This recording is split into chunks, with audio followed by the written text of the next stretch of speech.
자, 오늘은 마태복음 강의 두 번째 시간으로 예수님의 족보가 우리에게 말해주는 것, 예수님의 족보가 우리에게 말해주는 것이라는 제목을 가지고 하나님 말씀 전하겠습니다. 지난주 화요일 우리 교회 한 권사님의 아버님이 소천하셨습니다. 그래서 위로예배차 경기도 안성에 갔습니다. 그리고 위로예배를 잘 마무리하고 서울로 올라오는 도중에 저는 특별한 곳에 방문하게 되었습니다. 그곳이 어디였냐면 바로 저희 할머니, 할아버지의 묘지였습니다. 저희 할머니, 할아버지가 경기도 안성 가곡동에 안치되어 계십니다. 여러분 보면 제가 직접 가서 사진을 찍은 거예요. 갔더니 묘지에 사람이 아무도 없었습니다. 관리인 한 분만 덩그러니 앉아서 하늘을 쳐다보고 계시더라고요. 그래서 묘지에 들어가서 땅이 아주 질었는데 저벅저벅 발걸음을 걸으면서 할아버지 할머니의 묘비 앞에 가게 되었습니다. 묘비에 부활, 이한국, 신옥매라는 이름이 제 두 시선으로 들어왔습니다. 그 이름을 딱 읽는 순간 마음 한켠이 시큰해지고 그리고 목이 메어왔습니다.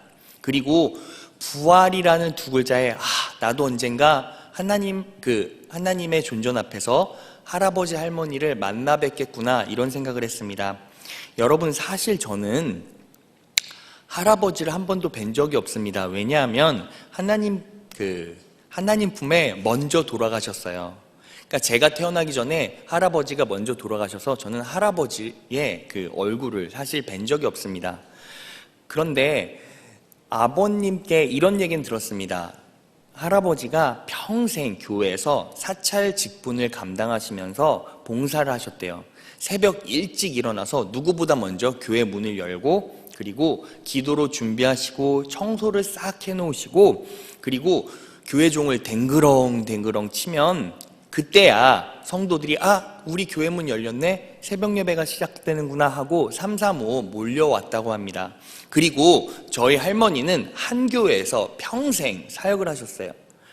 그래서 때마다 김장 봉사도 하시고 그리고 주일에는 식당 봉사도 하시고 전도도 하시고 주어진 사역을 온전히 잘 감당하셨다고 합니다. 그래서 할머니, 할아버지의 인생을 바라보면 왜 지금 한국에서 이렇게 유명한 부흥 강사로 활동하시고 계신 이태희 목사님이 계시는가에 대한 대답을 할머니, 할아버지의 역사를 통해서 알 수 있다라는 것이죠. 그리고 여러분, 제가 사실 제 의지와 제 신념으로만 이 자리에 설 수 있었을까요?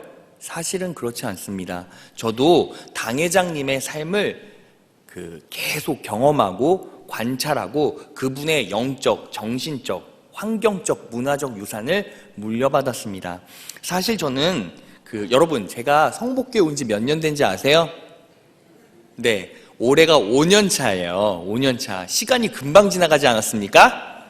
네, 지리지리하게 늦게 흘러간다라는 성도가 있는 듯한 눈빛으로 저를 바라보시네요. 근데 여러분 놀라운 사실이 뭐냐면 제가 성복교에 와서 5년 동안 있는 동안 당회장님과 교제하고 식사하고 목욕탕도 가고 이렇게 하지 않았겠습니까? 그런데 그 기간이 그 5년을 제외한 평생 동안 당회장님과 교제한 시간보다 훨씬 더 많았어요. 이게 무슨 뜻이냐면 그만큼 당회장님이 바쁘셨다라는 거예요. 여러분, 당회장 목사님이 언젠가 한번 간증하셨는데 초등학교 2학년 때인가요? 주일 예배를 마쳤는데 그 당시만 해도 당회장님이 집에 이제 바쁘시니까 이제 사모님이랑 저희 어머니랑 사이가 안 좋아서 그런 것이 아니라 워낙 바쁘셔서 2달에 한 번씩 들어오시고 막 그랬거든요. 그러니까 일주일에 집회가 막 5교회, 6교회 이렇게 잡힐 때도 있으셨대요. 그러다 보니까 집에 거의 못 들어오셨어요. 그러다 보니 저는 어땠겠습니까? 그러니까 저와 아버지의 관계가 어땠을까요? 서먹서먹했죠. 듬성듬성 당회장님을 보다 보니까 교회에서 매주 한 번씩 봐도 그게 아주 생소하게 느껴지는 거예요. 그리고 예배를 마치고 성도들이 우르르 밀려 나오는데 목사님 은혜 받았습니다. 목사님 건강하세요. 이런 얘기를 하지 않습니까? 그런데 제가 먼만치에 아버지가 있으니까 이게 성도님들이 다들 목사님 은혜 받았습니다 라고 말을 하는데 그 당시만 해도 아버지랑 제가 관계가 서먹서먹한 거예요. 그러니까 이게 아버지라고 얘기를 해야 할까? 아니면 목사님 은혜 받았습니다. 대부분의 성도님들이 그렇게 얘기를 하니까 나도 성도지. 그러니까 목사님 은혜 받았습니다 하고 지나가야 맞나? 아버지라고 말하자니 아버지가 아버지답지 못했던 것 같고, 그래서 접근을 하고 얘기를 하려고 하다가 그냥 무심결에 이건 제가 의도한 게 아니라 그냥 본능적으로 목사님 은혜 많이 받았습니다 하고 지나갔어요. 그러니까 당회장 목사님이 제 뒤통수를 딱 잡더니 머리 한 대 빡 치시더라고요. 그 이후로 이런 간증 많이 하세요. 제 아들 레미가 저에게 목사님 은혜 받았다고 하고 지나갔다고. 근데 여러분, 제가 피해자입니다. 그렇지 않습니까? 제가 피해자예요, 여러분. 그렇게 아버지의 관계가 소원했고, 그리고 관계 자체가 긴밀하지 않았지만 이제 와서 생각해보면 제가 당회장님께 물려받은 게 하나가 있어요. 그게 뭐냐면 당회장님은 자기의 삶에서 예수님밖에 없었어요. 복음밖에 없었어요. 그러한 삶을 살았다라는 것이죠. 그 믿음의 유산을 제가 받았기에 제가 지금 이 자리에 서 있는 거예요. 제가 여러분들에게 무엇을 얘기하려고 합니까? 제 존재, 제가 여기에 서 있는 이유를 어디에서 찾을 수 있어요? 제 가족의 내력, 족보를 통해서 제가 이 자리에 서 있는 이유가 설명되어질 수 있다라는 거죠.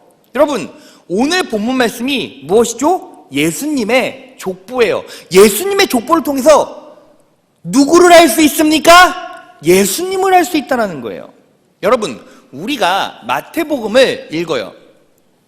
보통 성경을 통독할 때 어떻게 시작합니까? 구약부터 시작하면 창세기, 그리고 신약부터 시작하면 마태복음을 읽잖아요. 그래서 여러분 성경책을 보면 어때요? 창세기와 마태복음만 막 새카매요. 경계선이 앞과 중간에 까매요. 왜? 창세기 시작하다가 레위기쯤 가면 끝나고, 마태복음은 읽다 족보 나오면 끝나고. 보세요, 마태복음을 처음 접하는 성도들이 어때요? 마태복음을 읽으면 누가 누구를 낳고 누가 누구를 낳고 누가 누구를 낳고, 오늘 본문처럼 낳고 계속 이런 말만 나오니까 도대체 이게 뭐야? 도대체 이걸 어떻게 이해해야 하나? 넘기기도 애매하고 안 읽기도 죄송스럽고 이렇게 되는 거죠. 근데 여러분, 예수님의 족보가 우리에게 말해주는 것이 무엇입니까? 그걸 우리가 오늘 깨달을 수 있고 그 말씀의 진리를 은혜로 받아갈 수 있다라는 거예요. 그리고 그 은혜가 여러분들의 삶을 분명하게 변화시킬 것입니다. 믿으십니까? 믿으세요? 네, 그러면 도대체 예수님의 족보가 우리에게 말해주는 것, 그것이 무엇일까요? 오늘은 단촐하게 두 가지로 정리를 하고 그리고 다음 주에 마무리를 하겠습니다. 자, 첫째, 우리 다 같이 읽어볼까요? 시작!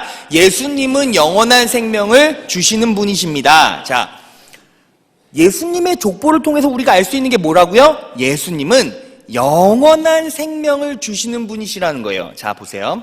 마태복음을 누구에게 썼습니까? 네, 지난주 설교 기억나시나요? 마태복음을 누구에게 썼죠? 마태가 유대인들에게 썼어요. 유대인들에게. 그런데 이 마태복음 1장의 초두를 보면 예수님의 족보가 나와요. 그런데 왜 하필 복잡한 예수님의 족보가 나왔을까요? 이것도 지난주에 했는데, 유대인들이 뭘 따져요? 족보 따져요. 혈통을 따진단 말이에요. 그러니까 마태가 의도적으로 유대인들 잠재우려고 하는 게 아니라 의도적으로 족보를 집어넣었다라는 것이죠. 야, 니네가 그렇게 족보를 원해? 혈통을 원해? 그래! 예수님의 족보와 예수님의 혈통이 이런 거야 하고 보여주기 위해서 의식적으로 집어넣었다라는 것이죠. 그렇다면 유대인들이 족보와 혈통을 중요시했다면 그들의 사고방식을 통해서 한 가지를 유추해 볼 수 있어요. 뭐냐면 유대인들에게는 이미 정형화된 그들의 상식과 그들의 생각 속에선 이미 정형화된 족보의 그림이 있다라는 거예요. 여러분, 제가요 중국 요리집에 가면 항상 시키는 게 있어요. 항상 너무 좋아해서 시키는 게 있어요. 그게 뭔지 아십니까? 네? 짜장면. 맞아요. 놀라운 예지력이시네요. 네. 자, 저는 중국집에 가면 무조건 짜장면을 시켜요. 짬뽕 아니에요. 짜장면이에요. 저는. 근데 여러분, 왜 짜장면을 시킵니까? 제가 왜 짜장면을 시킬까요? 맛있어서. 구체적으로 그 맛있다라는 게 뭐예요? 여러분, 이런 말 들어보신 적 있습니까? 단짠. 네, 못 들어보셨어요? 달고 짜고 이렇다라는 거예요. 네, 달콤한 짜장면 그리고 짭짤한 단무지 이렇게 번갈아 가면서 먹으면 너무 맛있어요. 네, 이제 점심시간에 짜장면 많이 드시겠네요. 근데 보세요, 여러분. 제가 중국 요리집에 가서 짜장면을 시키는 이유는 제 머릿속에 이미 짜장면의 맛, 정형화된 짜장면의 맛이 제 머릿속에 입력되어 있어요. 그러니까 짜장면집에 가서 갑자기 짜장면 시켰는데 맛이 냉면 맛이 나거나 설렁탕 맛이 나면 어떻습니까? 전 너무 당황스러워하면서 힘들어하겠죠? 여러분, 유대인들도 족보를 중요시한다는 건 뭐예요? 그들의 인식 속에서 이미 정형화된 족보의 그림이 있다는 거예요. 그런데 유대인들이 가지고 있었던 족보의 모습과 예수님의 족보는 많이 달랐어요. 그렇다면 유대인들의 족보의 모습은 어땠을까요? 자, 구약 성경을 찾아보면 족보가 많이 나오는데 그 중에 전형적인 족보 몇 개를 찾아보면 창세기 5장에 아담 족보가 나오고, 그리고 창세기 11장에 셈의 족보가 나오고, 창세기 36장에 에돔 족보가 나와요. 하나하나씩 살펴보겠습니다. 창세기 5장 1절에서 32절 아담의 족보를 보겠습니다.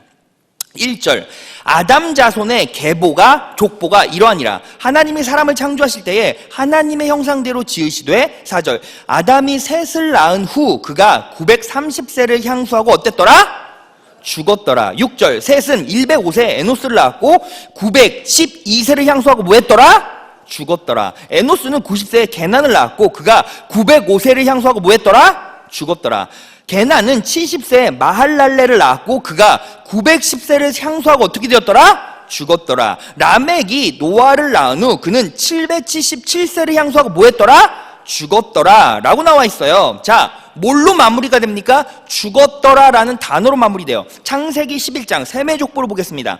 셈의 후에 족보는 이러하니라. 셈은 100세 곧 홍수 후 2년에 아르박삿을 낳았고 쭉 낳았으며로 나아가다가 28절, 하라는 그 아비 데라보다 먼저 본토 갈대아 우르에서 뭐했더라? 죽었더라. 32절, 데라는 205세를 향수하고 하란에서 죽었더라 라는 말로 끝나요. 자, 마지막으로 창세기 36장 에돔의 족보를 봅시다. 그러면 33절을 보면 벨라가 죽고 요밥이 죽고 후삼이 죽고 하닷이 죽고 삼나가 죽고 사울이 죽고 라는 말, 죽고 라는 말이 계속 남아요. 그러면 아담의 족보, 셈의 족보, 그리고 에돔의 족보 안에서 공통적으로 나타나는 한 단어가 있어요. 그게 뭘까요? 맞아요. 죽음이에요. 죽음. 여러분, 유대인의 족보는 사실상 인류의 족보, 역사를 상징해요. 여러분, 역사와 역사, 세대와 세대, 그리고 시간과 시간의 간극을 이어가는 중요한 요소 하나가 뭔지 아십니까? 바로 죽음이라는 거예요. 여러분, 제가 예를 들어 볼까요? 이요셉 목사의 세대가 왔다. 이요셉 목사의 세대가 이제 완전히 끝났다. 그 가운데는 뭐가 있어요? 죽음이 있다는 것이죠. 이요셉 목사의 세대가 완전히 끝났다. 그리고 이예은의 세대가 왔다 라는 말은 무엇을 전제합니까? 이요셉 목사의 세대가 끝났으므로 나는 죽었다라는 거예요. 그런데 인류 역사를 이끌어가는데 가장 중요한 징검다리 역할을 한 게 뭐다? 삶과 죽음이다. 그런데 오늘 본문 말씀 보세요. 오늘 본문 말씀을 보면 예수님의 족보 안에는 뭐가 없어요? 죽었다라는 말이, 죽음이라는 단어가 한 단어도 없어요. 왜일까요? 예수님의 족보는 예수님의 탄생으로 그 마침표를 찍어요. 그리고 예수님뿐만 아니라 예수 그리스도의 족보 안에 역사 가운데 죽음이라는 단어가 들어가 있지 않아요? 그 이유가 뭘까요? 이유가 당연히 하나밖에 없죠. 예수님께서 이 땅에 왜 오셨습니까? 예수님께서 이 땅에 오신 이유는 이 땅에 죽음의 역사의 마침표를 찍으러 이 땅에 오셨다는 거예요. 믿으십니까? 자, 요한복음 3장 16절 다 같이 읽겠습니다. 시작. 하나님이 세상을 이처럼 사랑하사 독생자를 주셨으니. 여러분, 예수님이 이 땅에 오신 이유가 무엇입니까? 영생을 얻게 하려 하심이니라. 영생을 얻게 하려 하심이니라. 믿으십니까? 요한복음 11장 25절에서 27절 다 같이 읽겠습니다. 시작. 예수께서 가라사대 나는 부활이요 생명이니 나를 믿는 자는 죽어도 살겠고 무릇 살아서 나를 믿는 자는 영원히 죽지 아니하리니. 믿으십니까? 자, 보세요. 예수님께서 이 땅에 오신 목적은 뭐예요? 예수님의 족보가 우리에게 얘기해 주는 게 뭐예요? 예수님의 역사 가운데 뭐가 없다? 죽음이 없다라는 거예요. 예수 그리스도의 족보 안에 우리가 그 후손으로 돌아가면 우리는 무엇입니까? 영생을 소유할 수 있다라는 거예요. 우리의 삶 가운데 죽음이라는 과정은 없다라는 거예요. 믿으십니까? 여기에서 뭐가 드러납니까? 예수의 족보 안에 우리가 있다면 우리는 예수 그리스도의 역사를 사는 것 아니겠습니까? 그렇다면 우리의 삶에는 뭐가 없어요? 죽음이 없어요. 그러면 우리가 예수 그리스도의 자손된 자로서 우리가 이 자리에 앉아서 예배하는 이유, 여러분들이 예수 믿는 이유, 기독교의 역사, 기독교의 존재 이유가 뭐예요? 영생이라는 거예요. 영생. 신앙의 본질, 여러분들이 예수 믿는 이유는 뭐예요? 이 땅에서 잘 먹고 잘 살자? 그런 개념이 아니에요. 우리가 예수 믿는 이유는 무엇입니까? 천국이에요. 하나님 나라입니다. 영생이에요. 믿으십니까? 왜 한국교회가 이렇게 쓰러져가고 무너져갑니까? 성도들이요, 뭐를 망각해요? 영원, 영생, 천국을 잃어버리고 살아서 그래요. 그게 가장 큰 이유라는 거예요. 여러분, 제가 종신대학원에 다닐 때 그 인도에서 유학 온 전도사님 한 분을 알게 됐어요. 아세르라는 분이셨는데 그분과 몇 번 교제를 했어요. 근데 그분께 이렇게 물어봤어요. 인도는 힌두교가 80%인데요.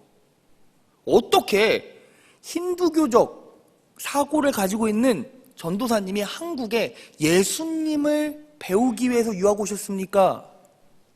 어떻게 힌두교 문화권에 있는 분이 예수 그리스도를 공부하기 위해서 한국으로 올 수 있죠? 인도 사람들이 예수님을 만날 수가 있습니까? 라고 여쭤봤어요. 그랬더니 그 아세르란 분이 이런 얘기를 하셨어요. 전도사님, 그땐 제가 전도사였거든요. 근데 이런 얘기를 하셨어요. 전도사님, 인도 사람들이 예수 만나면 신앙생활 더 잘해요. 한국에 있는, 이 땅에 있는 그리스도인보다 훨씬 더 신앙생활 압도적으로 잘합니다 라고 얘기를 하시더라고요. 그래서 제가 이유를 물었어요. 그 이유가 뭡니까? 라고 물어봤더니 인도의 힌두교 사상에는 뭐가 있냐면 윤회가 있대요. 환생이 있대요. 그래서 내세를 기본적으로 믿는데요. 내 삶에 힘들고 어떠한 어려운 상황들이 올지라도 어쨌든 이 삶 끝나면 다른 삶이 있기 때문에 개가 되던 돼지가 되던 식물의 씨앗이 되던 환생을 하기 때문에 지금 고통과 어려움이 있어도 어차피 이 삶 끝나면 다른 삶이 준비되어 있으니까 또 다른 삶을 살아가면서 잘하면 되지, 이런 사고를 갖고 있대요. 내세 신앙이 확립이 되어 있다는 거예요. 그래서 인도 사람들은 집이 불타고 가족이 갑자기 죽고 그리고 자기 육체에 고칠 수 없는 불치병이 있다 할지라도 어때요? 긍정적이래요. 소망적이래요. 그리고 모든 상황에서 세상을 기쁘게 기대하며 소망 속에서 살아간대요. 여러분, 그게 왜 중요할까요? 보세요. 우리가 그리스도인으로 살아가요. 하나님께서 그리스도인에게 고난도 허락하십니다. 힘든 일도 주시죠. 근데 왜 우리가 그것들을 버티고 이겨내야 합니까?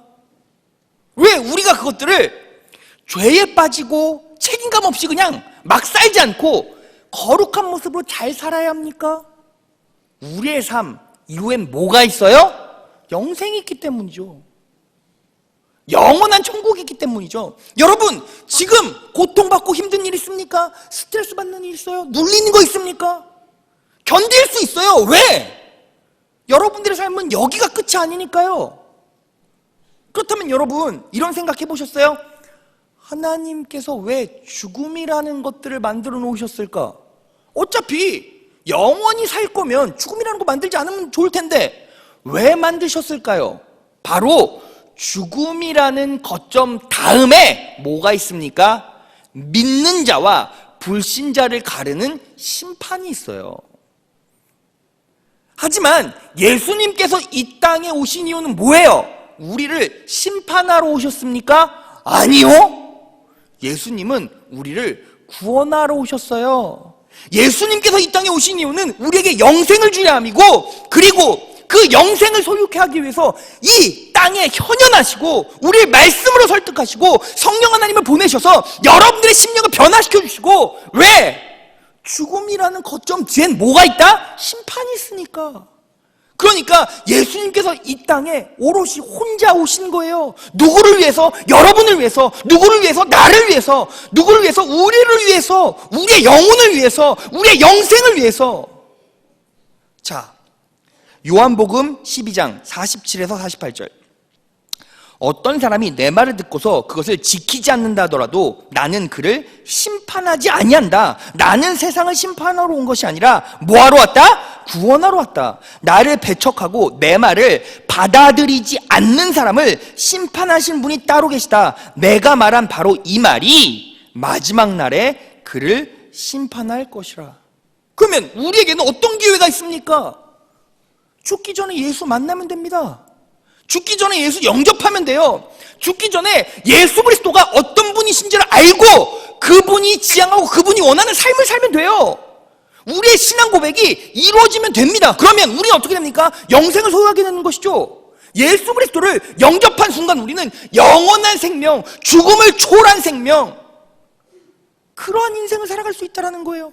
얼마나 놀라운 은혜입니까? 예수님께서 그 여러 명의 족보를 타고 이 땅에 오신 이후 우리에게 뭘 주시기 위해서? 영생을 주시기 위해서 이 땅에 오셨다라는 것입니다. 자, 둘째, 예수님께서 이 땅에 오시고 족보를 통해서 우리에게 오신 이유가 무엇이죠? 둘째, 예수님은 무한한 공급을 주시는 분이시라는 거예요. 자, 따라해 볼까요? 예수님은 무한한 공급을 주시는 분이십니다. 자, 고린도후서 9장 8절에서 10절 제가 읽겠습니다.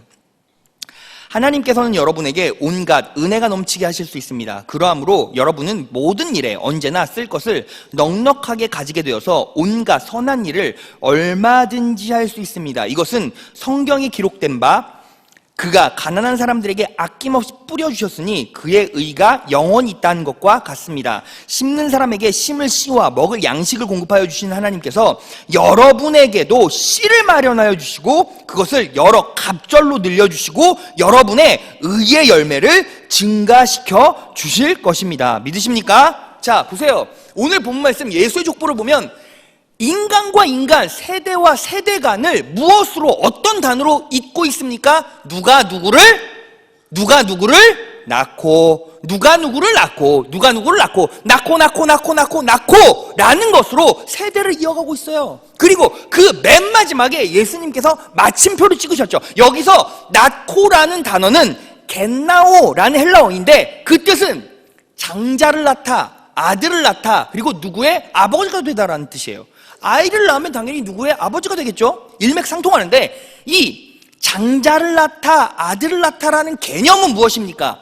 가장 좋은 것을 생산하다라는 뜻을 가지고 있어요. 유대인들의 사고체계에서는 여자보다 아들이, 아들보단 장자가 우선순위입니다. 그런데 이 겟나오라는 단어 안에는 뭐가 있어요?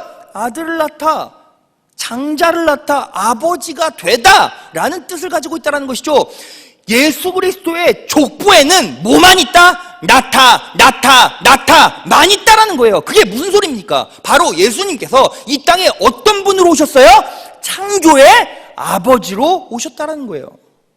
그래서 예수 그리스도를 영접한 순간 우리는 어떻게 됩니까? 성령 하나님을 통해서 무한한 공급을 받게 돼요.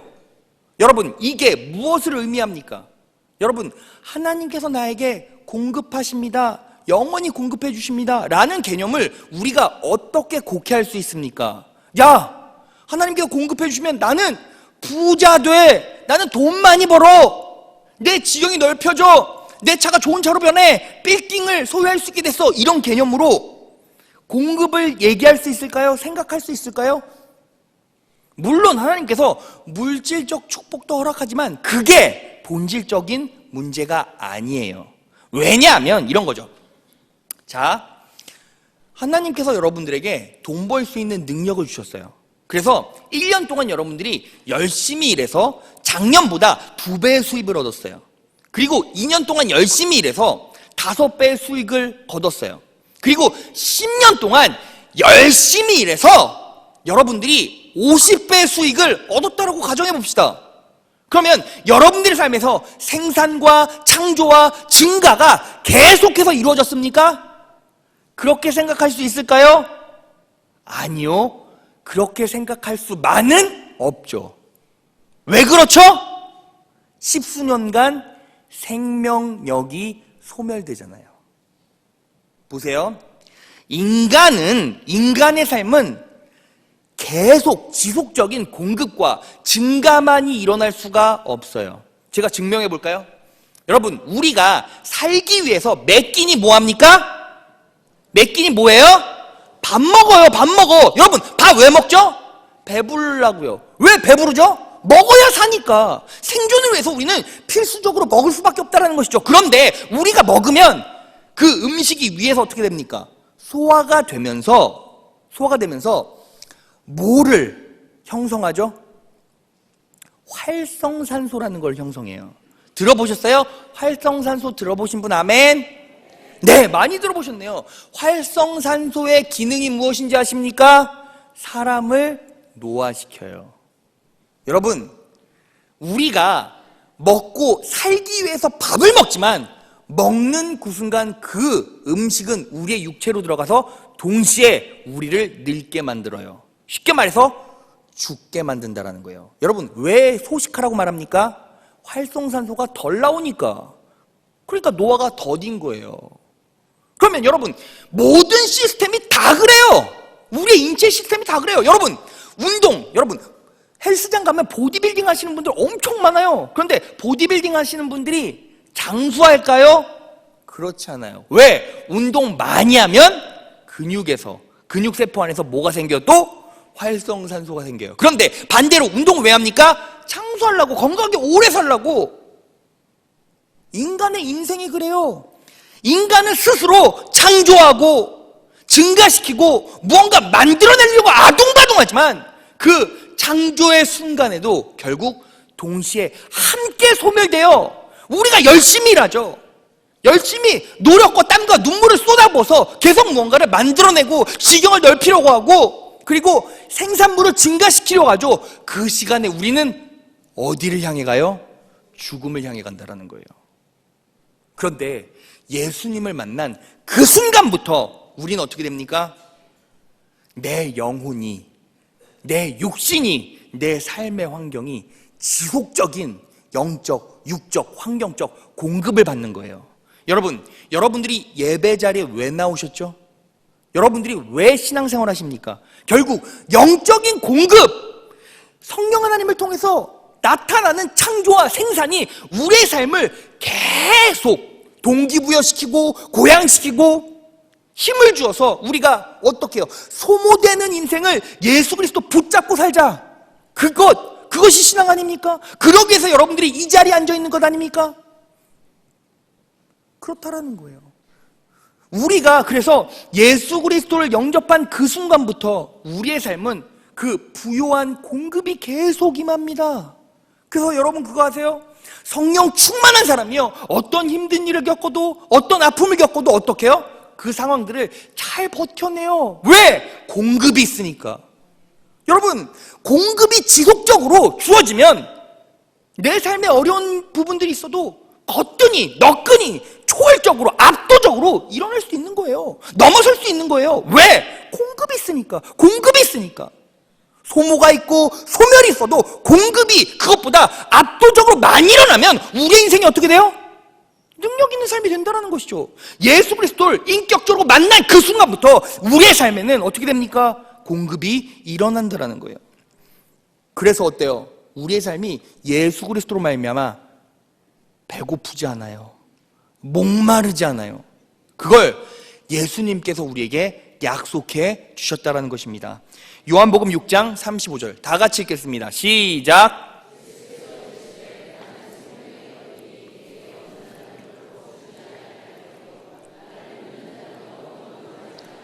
믿으십니까? 믿으십니까? 자, 그렇다면 여러분, 결국 내가 영생을 소유하고 그리고 내 삶에 철저한 성령 하나님의 넘치는 공급이 있는 자들의 특징이 뭘까요? 특징 뭐냐면 예수 그리스도의 족보 안에 내 인생이 실려 있다라는 거예요. 자, 제가 여러분들께 하나 여쭤볼까요? 여러분들은 예수 그리스도의 족보 안에 있습니까? 있으신 분 아멘. 없으신 분 아멘. 놀랍습니다. 한 명도 없어요. 그런데 여러분들이 예수 그리스도의 족보 안에 있는지 없는지 여러분들이 어떻게 확인하십니까? 어떻게 확인할 수 있죠? 내가 예수 그리스도 족보 안에 있다, 이걸 어떻게 확인할 수 있어요? 확인할 방법이 하나 있어요. 오늘 본문 말씀 마태복음 1장 16절입니다. 다 같이 읽겠습니다. 시작. 야곱은 마리아의 남편 요셉을 낳았으니 마리아에게서 그리스도라 칭하는 예수가 나시니라. 자, 예수의 족보 안에 있는 예수 그리스도의 자손은 예수님을 뭐라고 칭해요? 그리스도라 칭한다라는 거예요. 그런데 이 칭하다라는 말은 주장하다, 확신하다, 고백하다라는 뜻이에요. 그러니까 예수 그리스도의 족보 안에 있는 영생을 소유하고 무한한 공급 안에 있는 사람들은 어때요? 예수님을 그리스도라 고백하고 확인하고 주장한다라는 거예요. 그렇다면 그리스도란 어떤 뜻을 지니고 있습니까? 그리스도란 기름 부음 받은 자라는 뜻도 가지고 있지만 다른 뜻이 하나 더 있어요. 힘과 지위와 권리를 양도받은 자. 다시 그리스도란 뜻 안에 뭐가 있다? 힘과 지위와 권리를 양도받은 자라는 뜻을 가지고 있어요. 그러면 힘이 누구에게 있다? 그리스도, 예수님께 있다. 권리가 누구에게 있다? 예수님께 있다. 지위가 누구에게 있다? 예수님께 있다. 그렇다면 내가 예수를 그리스도라 칭하는 사람들의 특징이 뭐예요? 내 삶의 능력이 나에게로부터 나오는 것이 아니라 하나님께로 나옵니다. 나의 삶의 지위와 권리가 내 안에서부터 나오는 것이 아니라 내 환경적 요인으로부터 나오는 것이 아니라 누구부터 나옵니까? 예수 그리스도로부터 나옵니다 라는 고백과 더불어 그렇게 삶을 사는 사람이 어디에 있다? 족보 안에 있다라는 거예요. 여러분, 제가 성복교회 처음 왔어요. 그리고 교구 사역을 감당할 때 교구를 쭉 둘러봤어요. 여러분 그거 아십니까?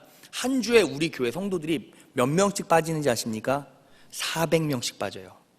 많을 땐 500명씩 빠져요. 그래서 교구 목사님들이 다 한 분 한 분 전화를 해서 신방을 하죠. 물어봐요. 집사님, 권사님, 성도님, 심지어는 안수 집사님, 왜 주일 예배 안 나오세요? 라고 물어보면 성도님들이 이런 얘기를 하세요. 저 너무 가고 싶어요. 목사님 설교 너무 은혜로워요. 그런데요, 지금 이번에 이 일 제가 제대로 처리 못하면 제 지위와 권리가 박탈당해요. 지금 그게 문제가 아니에요.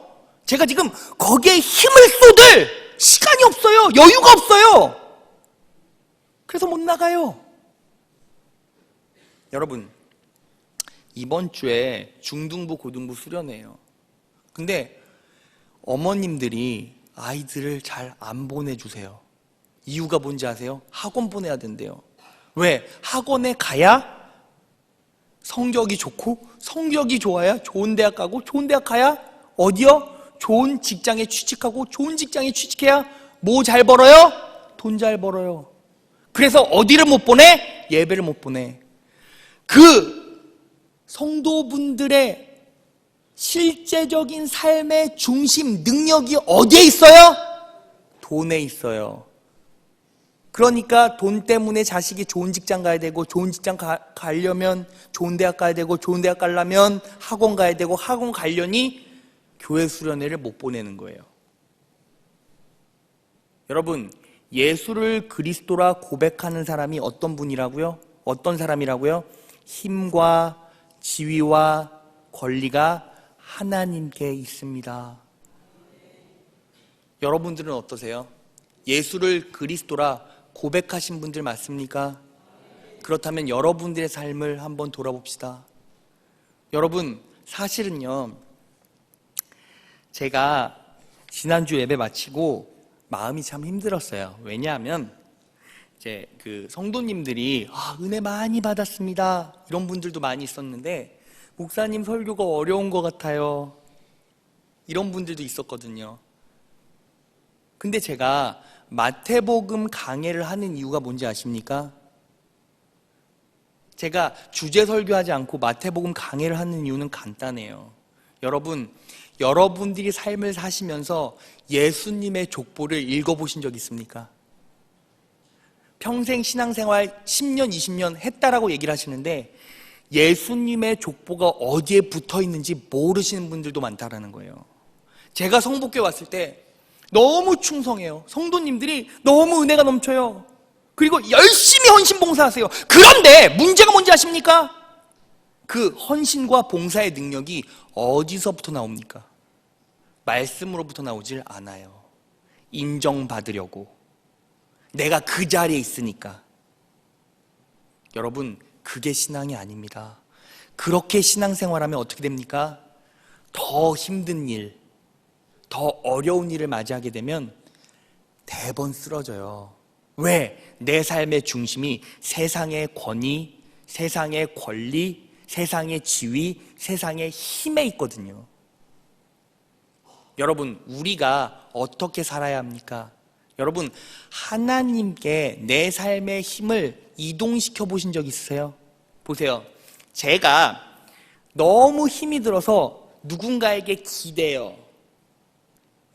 저기 장로님이 계십니다. 민 장로님 보이시네요. 민 장로님이 제 앞에 있고 제가 민 장로님께 의지하길 바래요. 그러면 어때요?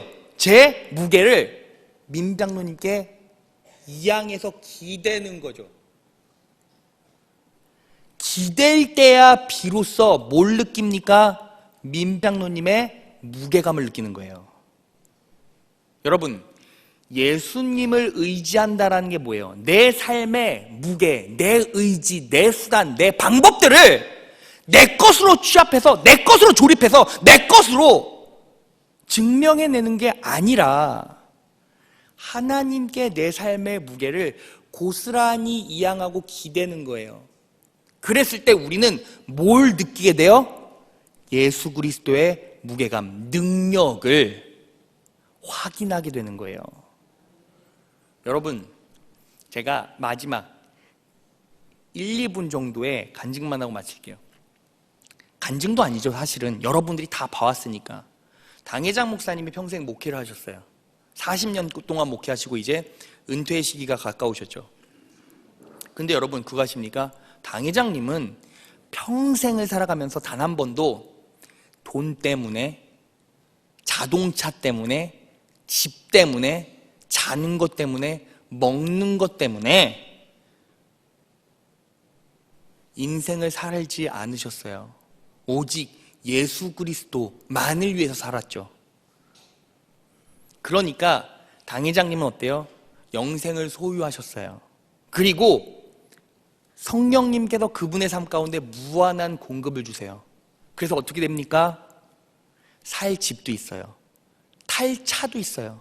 누울 하늘도 있어요.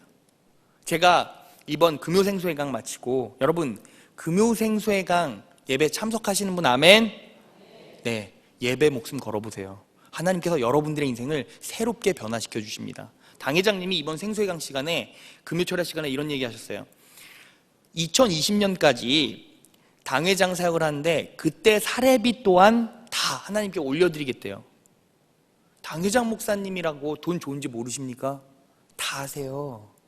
그런데 모든 것들을 하나님께 맡기고 이양하니까 어떻게 됩니까? 그 앞길은 누가 책임져 주세요? 하나님께서 책임져 주세요. 여러분, 제가 사업을 접고 사역자 길로 들어서면서 가족들을 처음에는 물질 때문에 걱정 많이 했어요. 그리고 두려웠어요. 그런데 하나님께 이양하는 그 순간부터 모든 문제가 자연스럽게 다 해결됐어요. 그냥 그 마음이면 돼요.